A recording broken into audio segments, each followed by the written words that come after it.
Hello दोस्तों, एक तरफ खबर आती है कि पुष्पा 2 ने फास्टेस्ट 1000 सीआर कमाने का रिकॉर्ड अपने नाम किया है और उसी तरफ एक खबर आती है कि अल्लू अर्जुन को हैदराबाद पुलिस ने अरेस्ट किया है।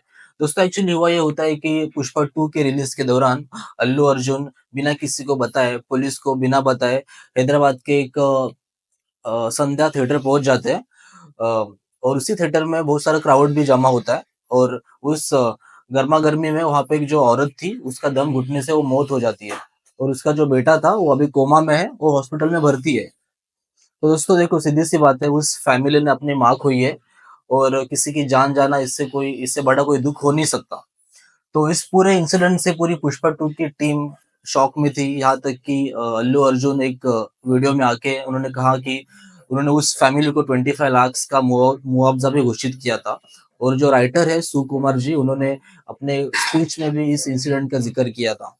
तो दोस्तों आज सॉरी मतलब कल हैदराबाद की पुलिस अचानक से सुबह सुबह अल्लू अर्जुन के घर पहुंचती है और उनको वो नाश्ता कर रहे थे और उनको वहां से उठा ले जाती है। तो उस पूरे दिन में क्या-क्या खेला होता है मैं आपको बताता हूँ। सबसे पहले शेखावत जी घर आते हैं, सॉरी मज़ाक कर रहा था। हैदराबाद की पुलिस अल्लू अर्जुन जी के घर आती है, उनको सुबह-सुबह उठाती है, उठाने के बाद सीधा उनको गांधी हॉस्पिटल ले जाया जाता है। वहाँ पे उनका मेडिकल चेकअप होता है, चेक करते हैं कुछ वो गुटखा या फिर मावा खाते हैं कि नहीं। उसके बाद उनको सीधा हाई कोर्ट ले जाया जाता है, वहाँ पे उनको 14 डेज़ की रिमांड होती है। दोस्तों मज़ाक की बात ये है कि ये सब आधे दिन से भी कम समय में होता है। तो इस मज़ाक से हमें ये पता लगता है कि अगर हमारी सिस्टम चाहे तो इतना फ़ास्ट काम भी कर सकती है। लेकिन हमारे सिस्टम को गरीब लोगों के केस पसंद नहीं है। उनको वही केस पसंद है जिसके अंदर कैमराज़ हो। अगर किसी बेवकूफ़ को भी आप पूछोगे तो उसको आइडिया था कि अल्लू अर्जुन छूट जाएँगे और वो छूट भी गए। आज मॉर्निंग में ये खबर आई थी कि अल्लू अर्जुन छूट गए, सीधा वो गीता आर्ट गैलरी चले गए थे और गीता आर्ट गैलरी से सीधा वो अपने घर चले गए। दोस्तों कहने की बात ये है कि अगर इसी स्पीड से हमारे सिस्टम ने, हमारे लॉ एंड ऑर्डर ने अ, अजमेर सेक्स कांड में या फिर गोधरा कांड में काम किया होता तो हमारे देश का नाम इतना खराब नहीं होता।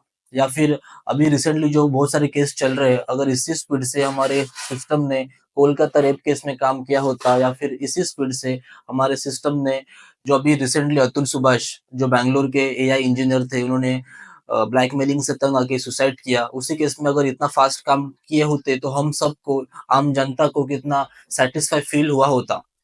बट सिस्टम को बस हाई रैंकेड केस पसंद है।